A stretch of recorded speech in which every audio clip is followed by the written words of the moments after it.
This is the privileged Tj Howell III, and you're listening to the Nerds of Wrestling podcast.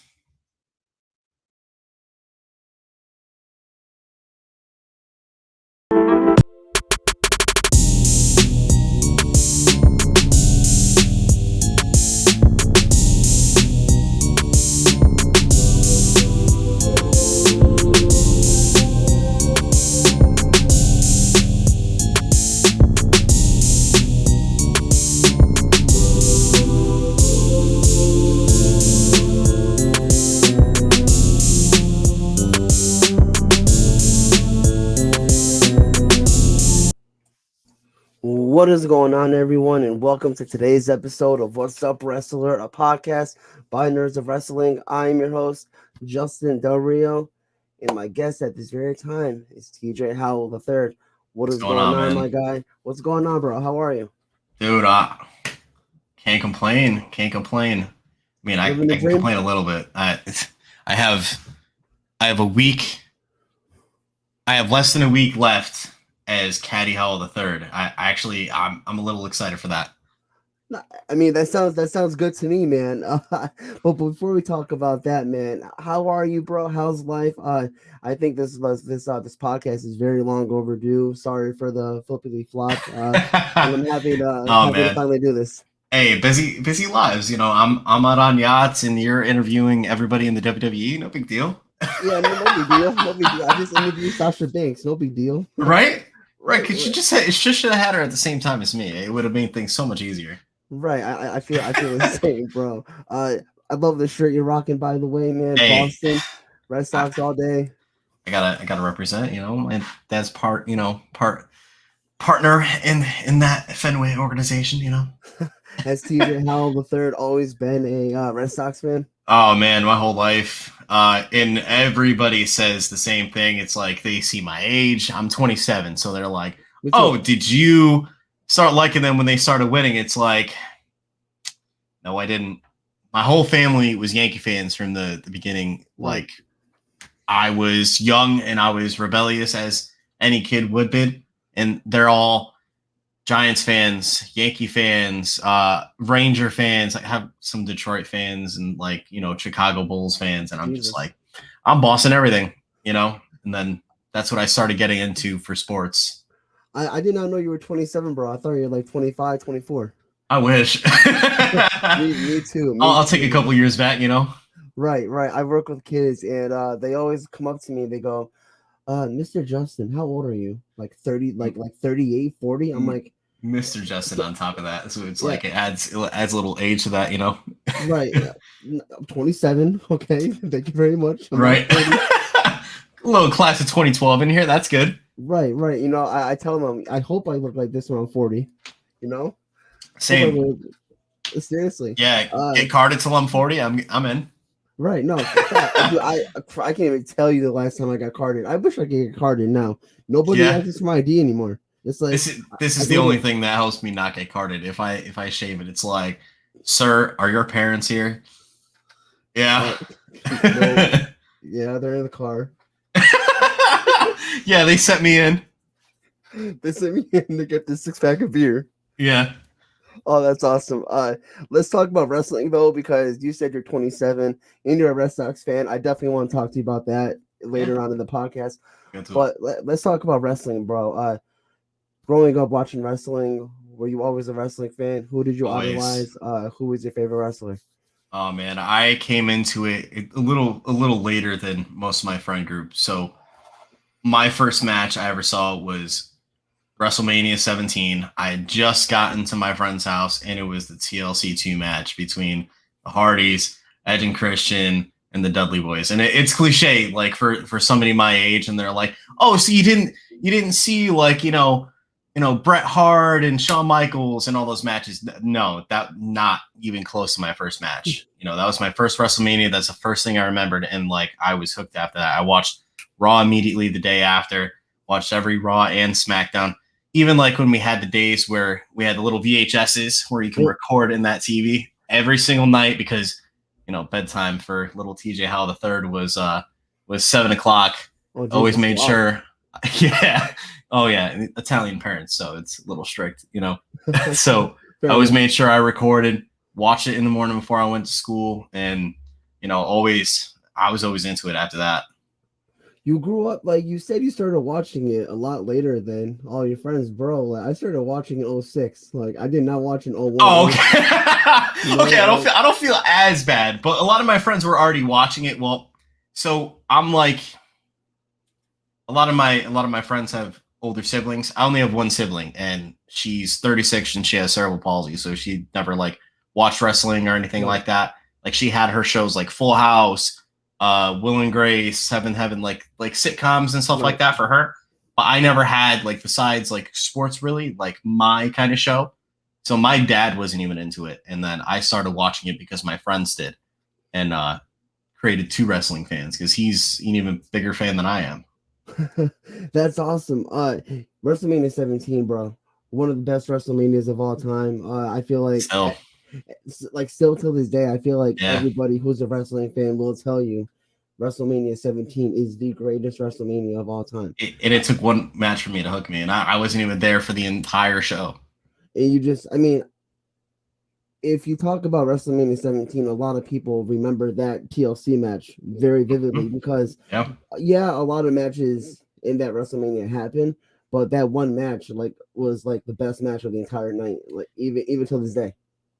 I had no idea what wrestling was at that point, but seeing them continuously risk their bodies, put their bodies on the line, Edge getting spearing Jeff Hardy off the top of the ladder obviously is like the most talked about thing from that match, but Right, like everything in that match, all the things Jeff Hardy did, all the things that Dudley's did, the people that get involved in the story, and that's like a big thing for me. Like I was never a moves guy necessarily afterwards. Like I loved stories. Like if you had a good story with me, like people talk about great wrestling matches. I like overall great stories. right. Because going into a wrestling match, what's the story? What's the reason you guys are wrestling for? Like, Yeah. That's what but you got to that focus on. That's what makes people love you more. You right, could like everybody wants to be a good wrestler, but if you're a good wrestler that can't tell a story, then you're not really doing your job.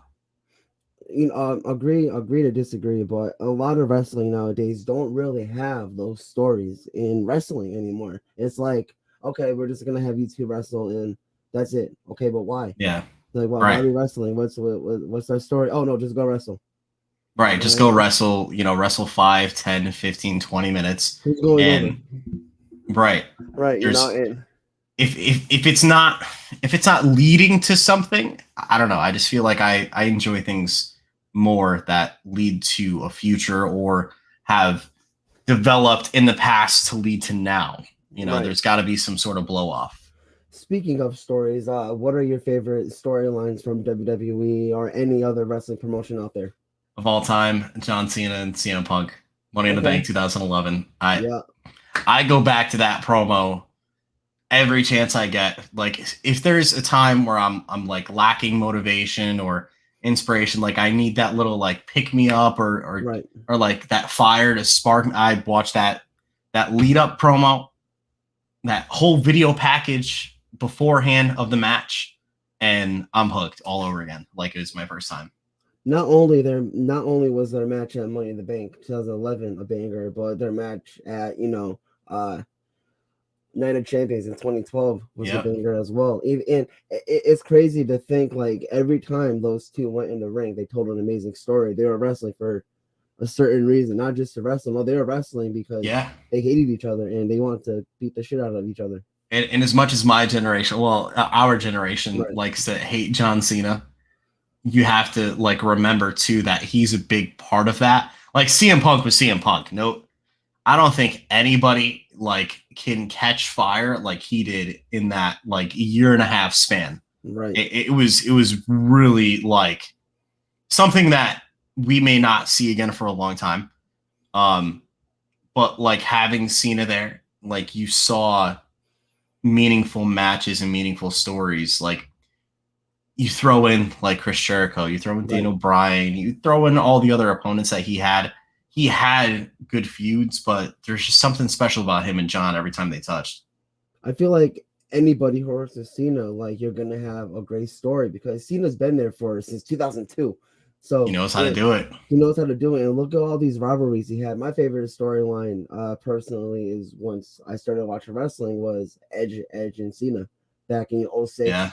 You know, their matches leading into like Unforgiven, their matches at like SummerSlam, or you know, the Money in the Bank cash in at New Year's Revolution. It's just a whole whirlwind of occurrences that happened with Cena and Edge. And in my opinion, Edge was the greatest heel of our generation. Yeah, definitely. I hated him as a kid, so I mean, right. he definitely did his job. He wasn't like that cool guy like you would think now. Like when Kevin Owens got hot, like if I was younger, I would have been like, "Wow, this dude's a dick, but he's so cool." But right. You have Edge; he's just a dick, and you want to look at him and just slap in the mouth, you know?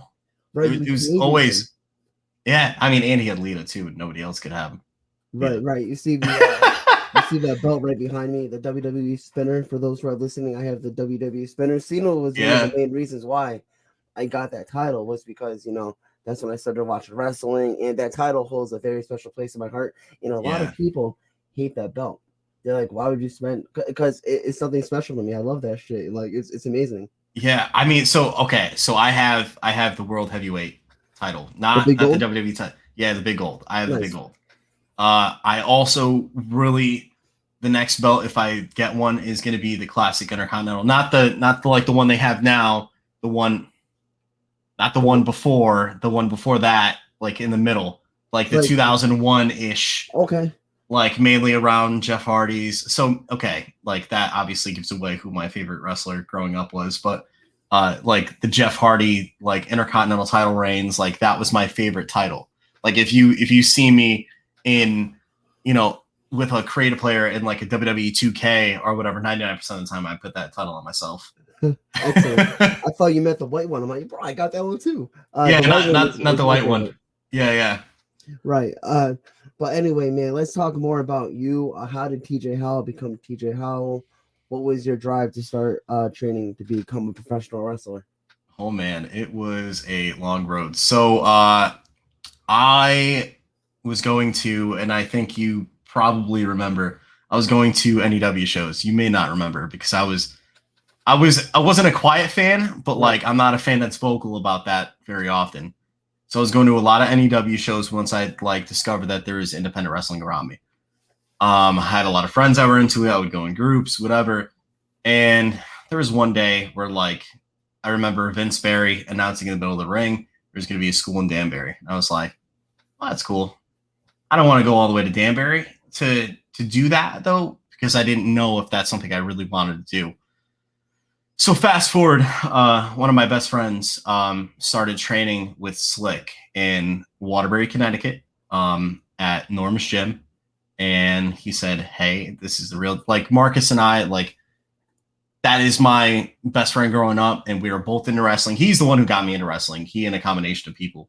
But he and I always were like going to shows together and like go whenever, like they would go to Hartford, go there. And, you know, he and I would do all the nerdy shit, you know, when it came to wrestling. Yeah, it was like that was my go-to. He started wrestling for Slick and started training. They took a break because they couldn't in the winter seasons. The way Norm's Gym was, they like would train in like this back caged in open area where it's exposed to the outside. Right. So he was like, hey, when we start up again, you should really come down, see if you like it, and go from there. So Marcus had me come down, and I met Slick Wagner Brown for the first time. I met, if you remember who Johnny Ramirez is, El Tornado. Yep. There was Ty Shine, obviously, was there. Yes. And I had one other student, Lucky Gavin James was his gimmick. He's not on the scene anymore, neither is Tornado. But those were my three main guys with Marcus that I was there for. So I got into the ring, our small, tiny ring at the time. I was hooked from day one. Right. I was like itching to stay in there, getting back to it. And, you know, we were 2 days a week. in this like little like I don't know if you've ever seen pictures of the early shows. It was just this small room. Yeah. A little bigger than what we have now, but no AC, no heat. We're out there freezing our balls off, are sweating to the point where like I can't even breathe. It was like no in between ever. It was like maybe 1 or 2 perfect classes of weather, and that's it. But we were into it. We loved it, and I had full steam ahead from there, man. I loved it, and I'll never forget taking my first bump. Slick Wagner Brown said, "Hey, do you know how to take a back bump?" And I said, "No." He was like, "Well, you do it like this," and he demonstrated. It's like, "I'm going to help you. I'm going to give you a clothesline." That man clotheslined me through the ring, through the floor, down to the core of the earth. And he says, "Good sell." I wasn't selling. I'll say it to this day. I wasn't selling. I'll bring that up every chance I get. You were not selling, like you were. Oh no, he's way too strong. If you ever see me and Slick in the same ring, I'm just gonna lay down and he just can pin me. That's it. I was talking to Jordan Rowe a couple weeks ago. Shout out to him. It's crazy how Slick is still doing his thing, still wrestling. Yeah. I mentioned on the podcast with Jordan. I met Slick almost 10 years ago at a show in Connecticut, CTWE. Yeah. He was wrestling there, doing his thing, and then CTWE ended, and I haven't really kept up with wrestling after that, independent wrestling especially. And then once I heard about Tesla Strength and Slick Wagner Brown, I'm like, holy shit, he's still around. Wow. Yeah. Good for him. Yo, TOS is something special, man. But after your initial training was done, how long did it take you to get booked in your first match?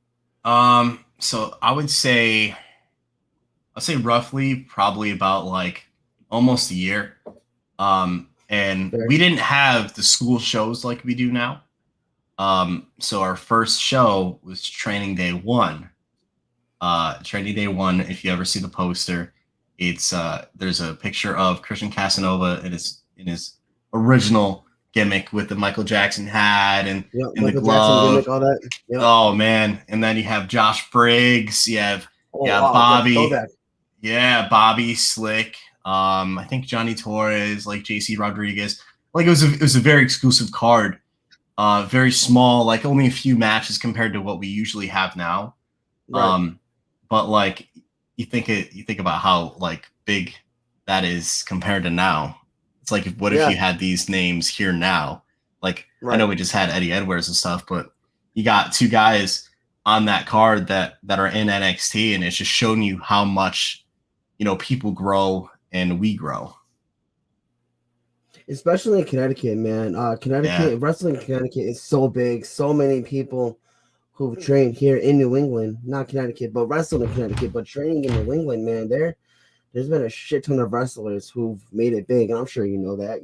Briggs, Casanova, Sasha Banks, Anthony Green. That's just to name a few. On top of that, only like 4 out of 80. This whole New England scene just has. We have the luxury of having people that are so talented and work well with us and are willing to help us, and that elevates our game. Alex Rojas says that every single event, every single moment he can, and it's true. Like we do what we can to elevate our game. You see all the guys that we have had come to TOS and leave TOS, and now they're on to bigger and better things, or they're getting there. It's sky's the limit as long as you have an open mind. Right. And I feel like if you have an open mind, you're gonna definitely go far in wrestling. Just do what you got to do in wrestling, and that's it. So you said it took you a year to train and get booked. What was your first match? What was your mindset going into the ring in front of an actual crowd? So we had a very small crowd, but that's okay because any crowd is a good crowd. I was in a gauntlet match where initially we had 2 people that were supposed to go ahead of us, but they weren't there yet. So I'm completely I'm like, what do I do in this situation? So the guy that I was originally going to have my first match with wasn't there yet. So they were like, okay, we're skipping the order. So instead of me coming out like 5th or 6th in the gauntlet, or whatever it was, I was coming out 2nd after the first person got eliminated. And I had JC Rodriguez, and I'll never forget it. I was nervous. I was stomping on him, tripping on him, because I was supposed to be. I was the. If you ever see pictures of it, Fogman posts them. Once a year in his memories. I was Tyler from State Farm, wearing the red polo. I had the khakis. Oh my God. Tyler from State Farm? If you ask Slick White or Brown to this day, he still thinks I should be Tyler from State Farm. I'm like, no, absolutely not. He was like, there was money there. No. So I'm Tyler from State Farm coming out, and I'm looking at JC with a clipboard, kicks the clipboard out of my hand, starts whooping my ass. Right. And I just remember, going through the motions. I was tripping over him. I was nervous. I wasn't really like focusing on the crowd or anything. And then we get to our finish, and I'm supposed to jump into JC's arms. Right. I just remember I like tripped over myself, and I jumped so low, but this guy is so strong. He hulks me up and hits me with his finish. And that was my first experience in a match ever. Tyler from State Farm. Oh my God. Not just State Farm. We're talking about ST number 8 Farm. Right. Of course. Holy shit. What the hell made you come up with that gimmick? So I used to work up the road from the Watertown location, at a Honda dealership in Watertown. And there'd be days that I work and I go straight to training. So on days that I accidentally forgot to bring like my shorts or my pads or whatever, like I always had an extra pair of pads with me, but I never had my clothes with me. So I would have to wrestle in my khakis and train in my khakis. So that became the running joke. And then they were like, seriously, what do we do? And somebody said, Tyler from State Farm. And I'm like, okay. Wasn't my choice. Now, was that like a one-time thing, or was it? Oh, it was like, oh man, it was like a 4-time thing. That's not terrible. At least it wasn't like 2 years. Yeah, right. I would say it was a good portion of like, I don't know, maybe 6 months to a year. And then we moved to East Hartford, and thankfully I ditched that, but came up with an even worse gimmick. So, oh God, let's hear it. So I'm a lifelong baseball player, So my real last name is Leo Pizzo, which is like really hard to pronounce. And I played a lot of video games growing up, and I was created my player in like 2K and like, any MLB, Madden, WWE game. So I started calling myself TJ Johnson instead of Leo Pizzo, because they actually had like the audio for Johnson. And I was like, why not, right? So here comes TJ Johnson at Test of Strength Wrestling in East Hartford, Connecticut, this baseball gimmick. I'm wearing a purple cutoff shirt and baseball pants. And I'm wearing eye black, and people are confused because they're like, is that supposed to be like war paint? And it's like, it's eye black. And I'm wearing a black. Yeah, I'm wearing a purple and black snapback, and nobody's really getting the gimmick other than the fact that I wore baseball pants and that I like tagged with this like, rest in peace, El Jabroni, one time, and I gave him like a wiffle ball bat, and I had a real baseball bat, and people still didn't understand. So I was like, yeah, this is, not catching. It was my idea. Horrible idea. But then, better things come along. You have the right people around you. Right. Your father makes some, great investments, and then he could just come up with names like this. The privileged Tj Howell III. I love it. I mean, I feel like TJ Howell III is a lot better than TJ Johnson and what was it, TJ or something from State Farm? Yeah, Tyler from State Farm. Oh my God. Now, here's the question: do you know what Howell the Third comes from? I do not. So it's kind of like and thank Dan the Man for this and Alex Rojas for this.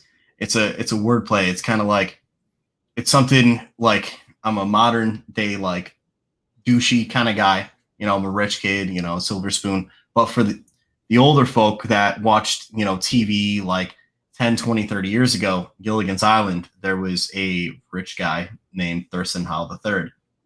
So it's kind of like a wordplay. Yeah, it's something for this generation, because I do everything that this generation's like rich kid type would do, right. And it's a wordplay for people to understand that are older and have watched Gilligan's Island. Yeah, see, I would never would have guessed that, man. If you didn't tell me, I would have been like, wow, I probably wouldn't be able to sleep tonight, like thinking, where the hell did that name come from? And I only knew what it was because my Italian grandparents would watch it when I was younger, so I had no choice. Because then if you ask them to change the channel, they tell you to shut up in a language that you don't understand. Shut up and watch a show. Stop, right? It's like, what you got is what you get, you know?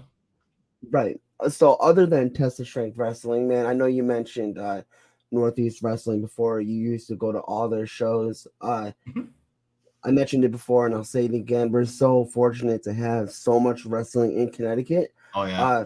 What promotions do you have your eyes set on? Where do you want to wrestle? Where do you see Tj Howell III wrestling? NEW is like in New England. That's always been something I wanted to do, because I was always a fan there. I would always go to the Waterbury shows, the Bethany shows. The Bethany Town Hall is amazing. Like, there's something about that building, and that it's just a small building, small arena, but wrestling is different there, you know. I fell in love with pretty much every venue that we've had TOS at, with the exception of, you know, maybe one place, and I won't say it out loud, but I loved Northampton. We have new places coming, hopefully, that, you know, give us a little bit bigger feel. Like we have a place in Waterbury coming up at the Elks Lodge, right? For the October 2nd one. I just, there's nothing that I felt like Bethany, though. It was weird. Like, it was as a fan, I haven't been able to experience it as a worker yet. Right. But that's definitely on the list, you know. And I'd love to just work wherever people want me to work. You know, I'll go anywhere. If I'm asked to go somewhere, I'll go. There you go. Growing up, though, like, were you like a fan of independent wrestling? Did you even know what independent wrestling was? Honestly, no. I just thought it was WWE, and that was it. I didn't really know of like the indies until probably high school. That's when you started getting like the Crosby High School, and you know, seeing Brian Anthony on the flyers and guys like that. Like seeing all the local guys like come down. Like, the only thing I knew that wrestlers did besides WWE was like when they would go to like autograph signings. Because you're from kind of like the same area, like in Waterbury and all that, right? Yeah, I'm in New Britain. Okay, so like you're familiar when they like did it at like Westfields or like West Farms malls, yeah. So they did a lot of those, and that was my, how do I say it? Those were my like wrestling events besides going to the shows when I was growing up. Like, I remember meeting Matt and Jeff Hardy and having pictures of them. I somewhere stashed in a folder of a lot of autograph stuff. I have a picture with John Cena. Shit. In the old Chain Gang camo gear, which obviously to our generation now is pointless because it's like John Cena and camo. Right over my head. Yeah. I've met Cena. Oh, Maria Kanellis was there at the same time. And I've met the Hardys. I think the Dudleys had gone. I have a couple of different like sets of autographs, but like when they were in the WWE, like they would come out there a lot more often. So that was something that like I did besides watch wrestling. That was like my indie kind of experience, even though that's not the indies. Awesome, man. I love that. Let's stop talking about wrestling for a while. You're a Red Sox fan. I'm a Sox fan. Like I said, I didn't know you were 27. I got to talk to you about both of us were the same age when the 2004 season was going on. So if you were to like me as a 10-year-old Justin, I'm massive into wrestling, but when it comes to the Red Sox, don't fuck with me because I will go off on you. Like, if it's like don't mess with me about the Red Sox. Like I know what I'm talking about. Those are my boys. I've been a Red Sox fan for over 20 years. That's it. Yeah. What was going through your mind? Right. What was going through your mind as a 10-year-old, Tyler, watching these games in the 2004 ALCS? Obviously, Red Sox are down 3-0, and all the Yankees had to do was win one more, and we bounced back. And obviously, we know what happens.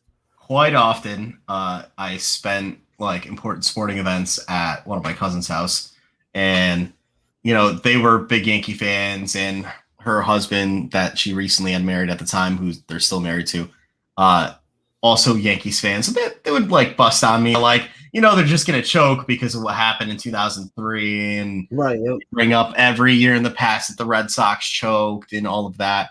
So we have Dave Roberts steal second. We have the Red Sox pull off a miraculous Game 4 win in the ALCS, and I'm sitting there saying we have a chance, and they're laughing, they're joking, and I'm like, okay. And then they come all the way back and win the ALCS, and then go on to win the World Series. 4-0, swept the Cardinals. Like, I don't know if you had the same feeling when I was a kid. Like, I didn't expect for any of that to happen. Like, I was just getting into baseball probably a couple years before that. Like, I had no idea about anything. I'll be honest with you, my favorite player of all time to watch that isn't a Red Sox is Derek Jeter. So it was kind of hard to say anything bad about Jeter while any of this was going on, but it was like, man, the rivalry is just so, like, I'm sure you could compare it to now, like you have the Yankees and the Red Sox on right now, and it's not the same rivalry. It's shit. Yeah, it's new faces, new names, and new people to hate, new people to love, but it's not the same thing. You don't have Mo versus Poppy. You don't have Manny versus A-Rod. Mike Messina. Like just different like matchups and stuff, and like.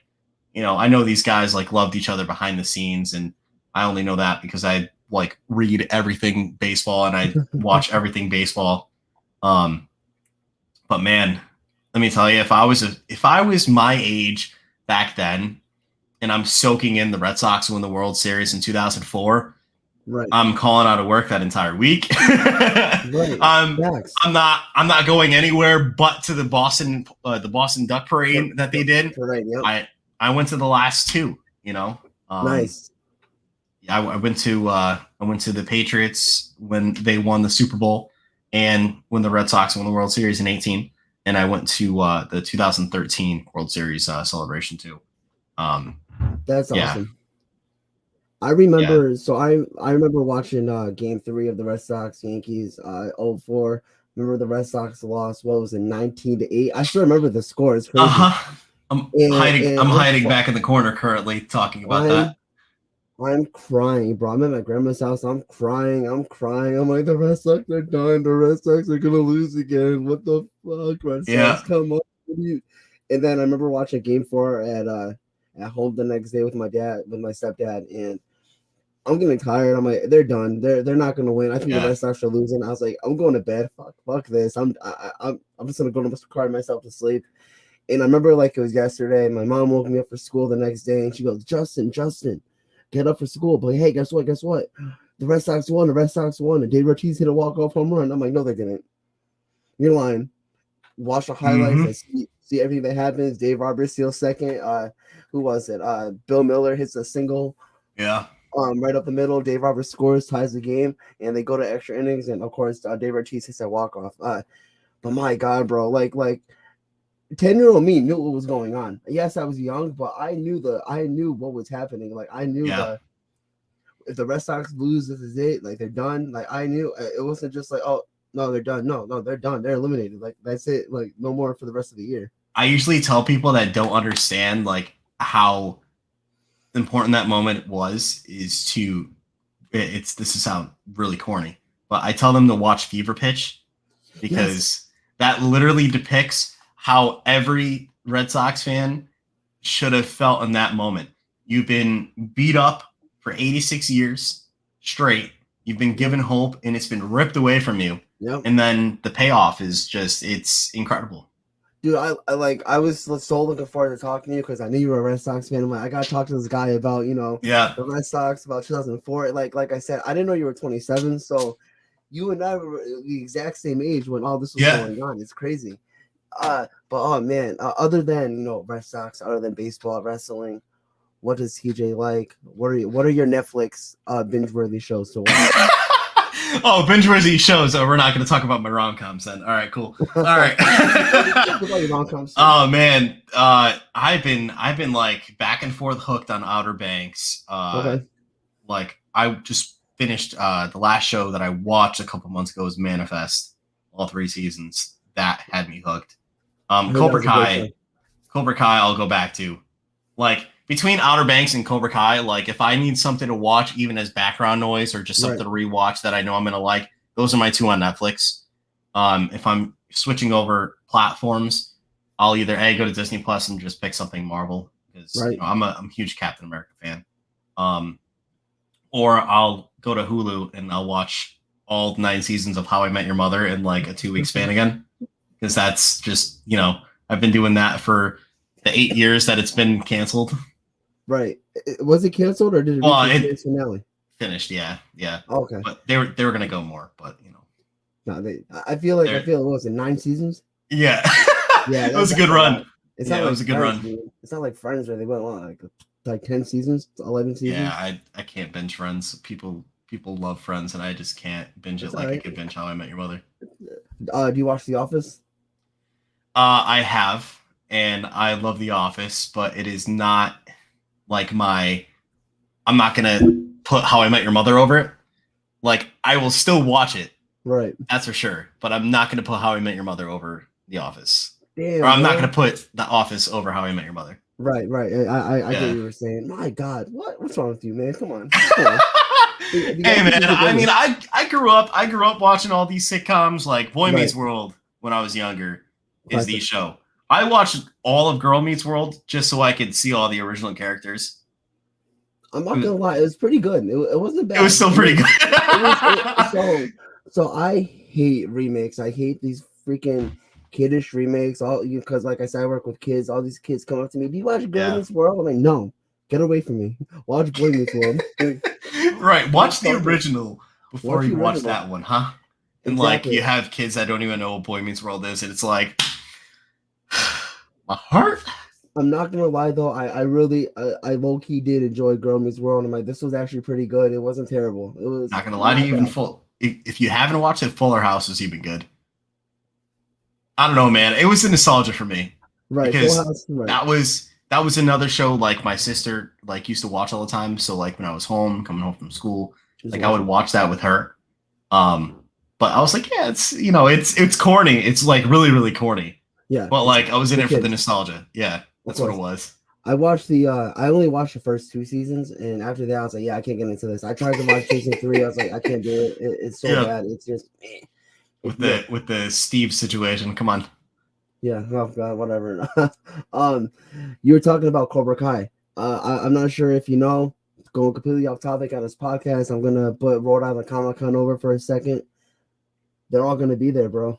Everybody's gonna be there from that show. They got everybody except Danny. They don't got Danny yet, but they got Johnny, they got Miguel, Hawk, Sam, Tori. They got out of all people, they got Tori. I mean, I love Tori, but who likes Danny anyway? Fuck it, right? I want to be Danny, dude. What? I would love to be Mr. LaRusso. Come on. It's a loose joke, Yeah,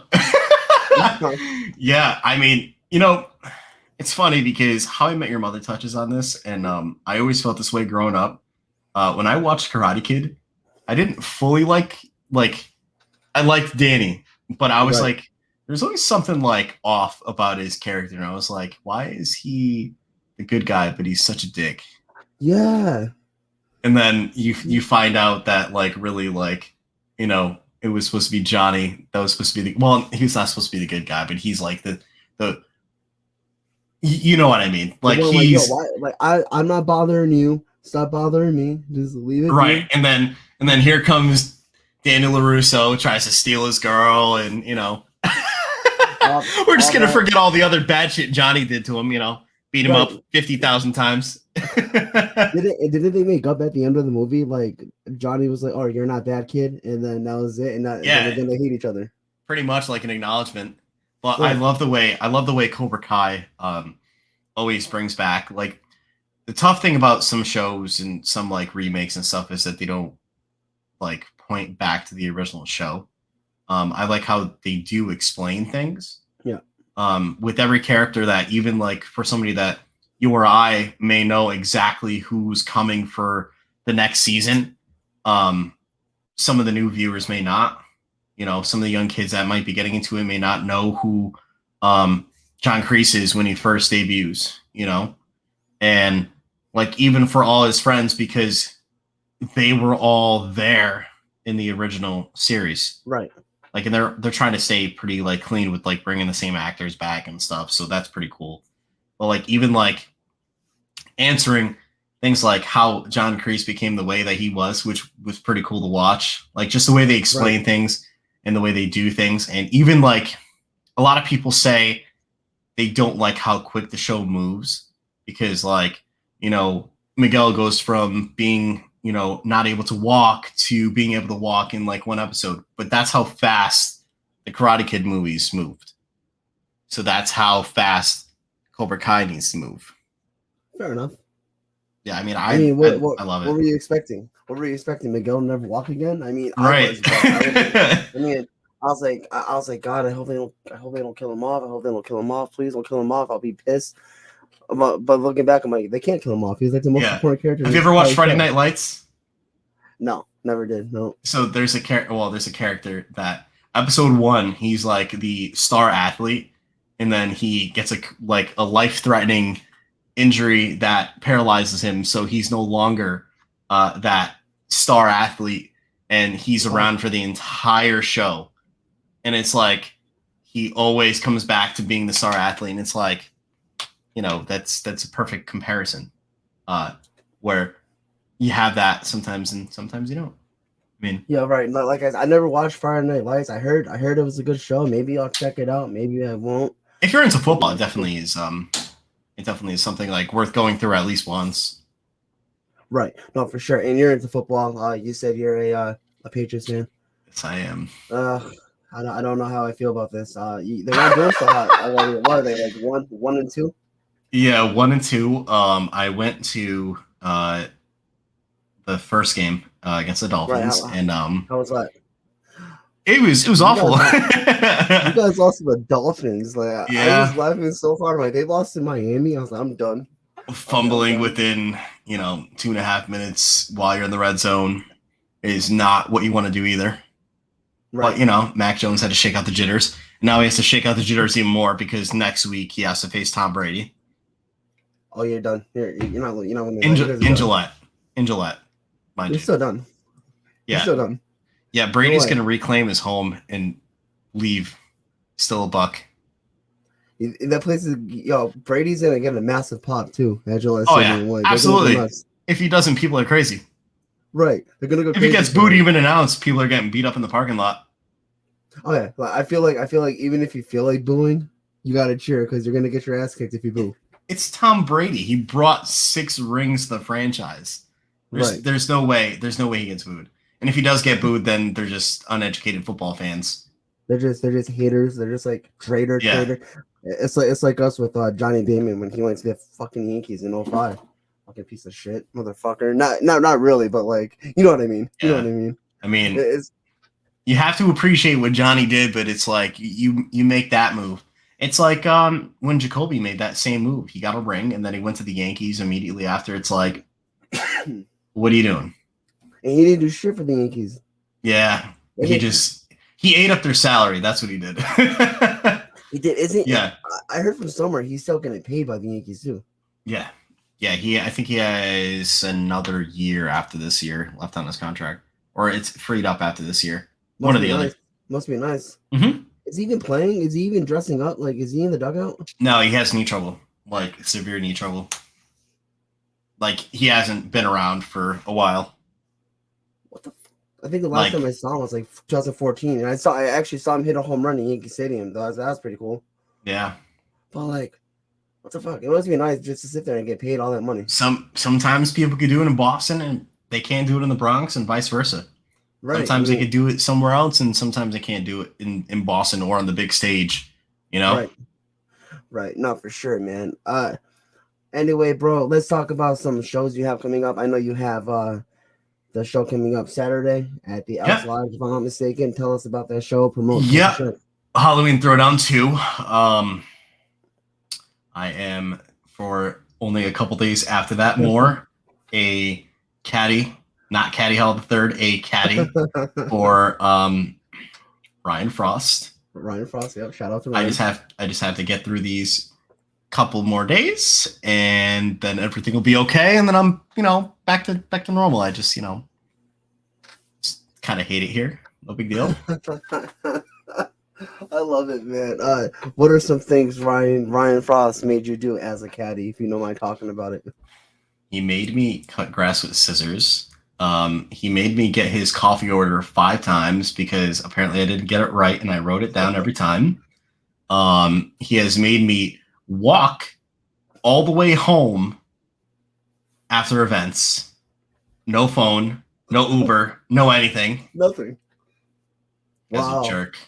He's a jerk. He made you order his coffee 5 times. Can we just also dawn on the fact he made me shake hands with the whole front row at Fight for Your Dreams 4? Yeah, I was there. I was not in the front row, but I did see that. Like, I could have gotten COVID from that. Yeah, you could have.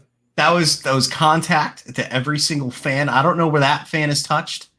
I had to shake every person's hand for a solid second or two. Right. On top of that. Rude.